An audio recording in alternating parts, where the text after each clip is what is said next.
Hello हाम्रो सचिवजी हो तपाईँ? हजुर म प्रकाश खड्का बोलेँ होइन। कहाँदेखि बोल्नुभयो हजुर? म यता पिएमओ भन्ने थाहा छ तपाईँलाई? कहाँ भन्नुभयो? एकछिन भन्नु। कहाँबाट? प्रधानमन्त्री कार्यालय। हजुर हजुर भन्नुहोस् त, प्रधानमन्त्री कार्यालयबाट के गर्नुपर्ने थियो होला? त्यहाँ मैले त्यहाँको स्थानीयलाई त्यहाँ एउटा सिफारिस ल्याउनलाई भनेर भनेको थिएँ। त्यहाँ अघि तपाईँ त्यो फोन तपाईँ नै हो कि को हो भन्नु? हो, म आफै बोलिरहेको छु। भन्नुहोस् त के होला, भन्नुहोस् न। त्यहाँ त्यो एउटा मन्दिरको लागि पदमार्ग र घेरबार के भन्ने हुन्छ, त्यो मन्दिर निर्माणको लागि भनेर एउटा चिठी लिएर पठाउनु पर्यो भन्ने कुरा हजुर होइन। अनि त्यो भएर मैले त्यहाँको स्थानीयलाई पठाएको थिएँ। त्यहाँबाटै कुरा आइसकेपछि होइन हजुर त्यो चिठी चाहिँ अलि यो पर्यटन मन्त्रालयलाई सम्बोधन गरेर हजुर तत्काल चाहिँ त्यो चिठी पठाइदिइहाल्नु पर्यो। अब यहाँ अन्तिम भएको छ, त्यसलाई जसरी पनि गर्नुपर्ने भयो त्यो पठाइदिइहाल्नु पर्यो। ठिक छ, हामी चाहिँ लाइनमै हुनुहुन्छ उहाँहरू होइन? हजुर। सिस्टम बाइक प्रक्रियागत रूपमा सबै आएका सेवा गराएका काम हुन्छ नि। प्रधानमन्त्री कार्यालयबाट भयो नि, फोन गर्न बित्तिकै काम गर्न सकिँदैन। प्रक्रियागत तपाईँ यो यसरी मुख नचलाउनु न। तपाईँले मुख चलाउने आवश्यक छैन क्या। तपाईँले रोल भएन। हाकिमलाई पनि मैले त्यहाँ सामान्य प्रशासनबाट भनेर त्यहाँ फोन गर्न मेरो कुरा तपाईँ यस्तो हो क्या। सुन्नु न, प्रक्रिया मिलाएर गर्नु। तर उहाँले भन्नु खोज्नु के भने पर्दैन। म उहाँले भन्नु खोजेको कुरा मैले बुझेर समस्या समाधान भइसक्यो। लाउनु पर्दैन। नियमबद्ध रूपमा काम हुन्छन्। तपाईँ चाहिँ माथि बालन सरकारको अफिसबाट फोन आएर पनि छिटो गर भनेर काम। एमएलएको कार्यकर्ता हो तपाईँ? वडा सचिव हो कि एमएलएको कार्यकर्ता हो तपाईँ? अब त्यो कार्यकर्ता के हो? त्यो खोजी गर्ने काम तपाईँ मुख्यमन्त्री होइन? यहाँ मुख्यमन्त्री कार्यालयबाट भएको भए तपाईँ एमएलको झोले भएर चाहिँ टेर्नुहुन्थ्यो होला। अहिले तपाईँले टेर्नु भएको छैन होइन? मलाई तपाईँले टिका लाएर कसैले पठाएको नि होइन। म बगाइदा लोक होइन। अहिले तपाईँ त्यो चिठी पठाउनुहोस्, होइन भने त्यहाँनिर तपाईँको राम्रो हुँदैन। ठिक छ तपाईँ यस्तो मलाई यस्तो सुन्नु अरू मलाई तपाईँसँग लिनदिना पनि छैन होइन। तपाईँ मैले तलब मागेको पनि छैन। मैले तपाईँलाई तलब दिने पनि होइन। जनताले भनेको त्यो सिफारिस तपाईँले पठाउनुहोस्, होइन भने त्यो पठाउनु भन्नुहोस्। अनि त्यही अनुसारले अगाडि बढ्नु है। पठाउन कसले भनिरहेको छ र? बुझ्नुभयो? पठाउनु नि त नि। तपाईँ 3 दिन भयो भन्ने बित्तिकै काम हुन्छ। अहिलेको भन्ने गर्नु भनेको छ। आएको मान्छे कति बेला लिन्छ? तपाईँ हिजो कार्यालयमा नआएर कहाँ जानु भएको? हिजो तपाईँ अफिस आउनु भएन रे? कहाँ जानु भएको तपाईँ?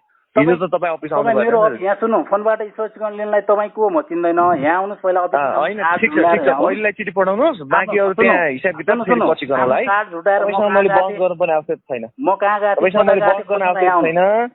म होइन म त्यहाँ बहस गर्न आवश्यक छैन। तपाईँले त्यो चिठी पठाउनु कि नपठाउनु तपाईँ यति भन्नुहोस् त ल। कसलाई? तपाईँलाई दिनुपर्ने हो चिठी पठाउनु पर्ने हो? मलाई पठाउनु पर्ने हो। मलाई पठाउनु पर्ने। यहाँ ट्याक्क फोनको भरमा काम गर्ने चलन छैन। ट्याक्क यहाँ आउने एउटा निवेदन दिने के हो शिक्षक सबै खुलाएर प्रक्रिया।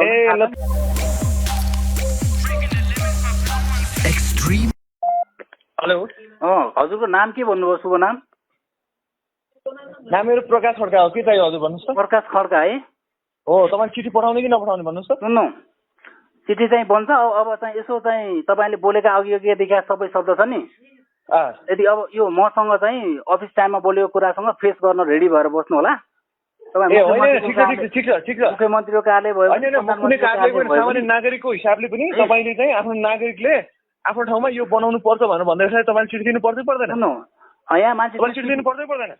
चिठी सबै बनिरहेको छ। के दिनुपर्छ के दिनु पर्दैन के गर्ने भए अफिसमा आएर सिकाउनु होला। तपाईँले बोलेको कुराहरू पनि यहाँ रेकर्डेड छ होइन? तपाईँले चिठी दिनु पर्दै पर्दैन? त्यही भएर यो ठाउँमा यो बाटो बन्दैछ, मन्दिर बन्दैछ, पर्यटकीय स्थल बन्दैछ भने तपाईँले चिठी दिनु पर्दै पर्दैन? नै चिठी कसले दिन्न भनेको छ? चिठी यहाँ चिठी त बोल्ला नि होइन। तपाईँ कार्यालयमा नबस्ने, ठाउँ ठाउँमा डुल्दै हिँड्ने होइन, जहाँसम्म हिँड्ने कार्य समयमा कसले यस्तो गरेर हुन्छ? तपाईँले कोसँग कुरा गरिरहनु भएको छ? पहिला तपाईँसँग कुरा गरेको छु मैले। ल तपाईँको काम नगर्ने। सुन्नु, तपाईँ जस्तो चाहिँ नेताको चाहिँ तलुवा चार्दै तेल घस्दै गएको मान्छे होइन म। क्लियरली चाकडी गर्दै तपाईँको चाहिँ सुन्नु, अफिसियल रूपमा तपाईँको कति एजुकेटेड मान्छे हो, कति संस्कार हुनुहुन्छ भन्ने कुरा तपाईँको शब्दले भनिसक्यो। कुरा बुझ्नु नि? अनि तबसम्म जनताले कालो मसल लगाएर जुत्ताको माला पनि आउँछ। यो कुरा पनि विचार गर्नु। यदि तपाईँ यो कुराको लागि त्यसको लागि फिक्स गर्नलाई मेरो कुरा सुन्नु नि 13 नम्बर वडा कार्यालयमा एकचोटि छिर्नुहोस्। तपाईँले यो कार्यक्रम ल्याएर आएपछि पहिला म काम गरेन भनेर मलाई लाउँछन् कि तपाईँलाई यहाँ नाङ्गे धार बनाएर पढाउँछ? तपाईँको कुरा पनि रेकर्डेड छ नि। फेरि यति कुरा विचार गर्नुहोस् है। यहाँ जनताले नचेडेको कुरा पनि छ। फेरि यति कुरा विचार गर्नुहोस्। छोड्नु जहाँ तपाईँ मुख्यमन्त्री कार्यालयको मान्छे कहाँ कानुनी रूपमा के अगाडि बढ्नु होला। झोले हो तपाईँ कसलाई काम गर्नु पर्दैन हो? तपाईँ हो तलुवा जाप्दै त्यो चाहिँ झोले हुँदै गएको तपाईँ मान्छे हो। त्यहाँ आएर त्यो जुत्ताको माला लगाएन छु भने पक्ष जानेछु मैले। कर्मचारी हो के त को छ? दम छ भने मजासँग आउने यहाँ सेवा गर्ने भएर आउने। आउँछु अहिले म यता काठमाडौँ छु होइन। ल तपाईँको हैसियत के हो, तपाईँ कति एजुकेटेड मान्छे हो भन्ने कुरा त तपाईँका शब्द सबले सुनिरहेछ नि। होइन कर्मचारीले काम गर्नु पर्यो क्या। अहिले काम गरेछ कि छैन? यहाँ आउनुहोस् न तपाईँ। तपाईँ जस्ता 2-4 जना सपोर्ट यहाँ फोनमा कुरा गर्ने मान्छे हुँदैन। यहाँ एभ्री पब्लिकलाई प्रत्येक दिन लिएका सेवाग्राहीसँग कोरेस्पोन्डेन्स गर्नुहोस्। यहाँ गुणस्तरीय पासेको छैन, टाइममा पासेको छैन भनेर कमल भण्डारीले दिएको सेवा कस्तो छ भन्ने कुरा तपाईँले सोच गर्नु होइन। मन्त्री प्रधानमन्त्री जनताको कामलाई इग्नोर गर्ने मान्छेलाई नै फेरि हिसाब हुन्छ। फेरि प्रुफ छ कहाँ कसको इन्क्वायर गर्यो भनेर यहाँ आउनुहोस्। नभए तपाईँलाई त यत्तिकै कहाँ छोड्नु। यहाँ पनि रेकर्डेड छ। अहिले मैले धेरै बहस गर्न चाहिनँ होइन। तपाईँ जतिको चाहिँ यो संस्कारै नभए मान्छेसँग मैले बहस गर्नु छैन। तपाईँको के संस्कार हो? कर्मचारी कुन युनियनमा हो तपाईँ? तपाईँको त्यो खारेज भएको भनेको थाहा छ नि तपाईँलाई? तपाईँले मलाई कानुन नपढाउनुहोस्। पहिला आफूले पहिला के सिक्नुहोस् भनेपछि सांस्कारिक रूपमा एउटा अफिसियल रूपमा कस्ता शब्द प्रयोग गर्नुपर्छ आफू पढ्नुहोस्। पहिला एकचोटि घर बाआमासँग सोध्नुहोस्। 3 दिनसम्म एउटा सिफारिस पठाउनु नसक्नेले बाआमासँग सोध्नुहोस् एकचोटि है। त्यहाँ उहाँको त्यो सचिवको त्यहाँ कुर्सीमा बसेर पर्दैन।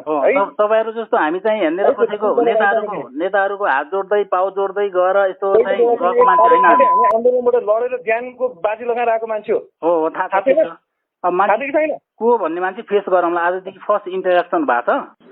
ग्लोबल आइएमए ब्याङ्क सबैका लागि ब्याङ्क। बाजोपन सम्बन्धी कुनै पनि समस्या समाधानका लागि सम्झनुहोस् हार्दिक IVF and fertility centre, Sinamangal, Kathmandu.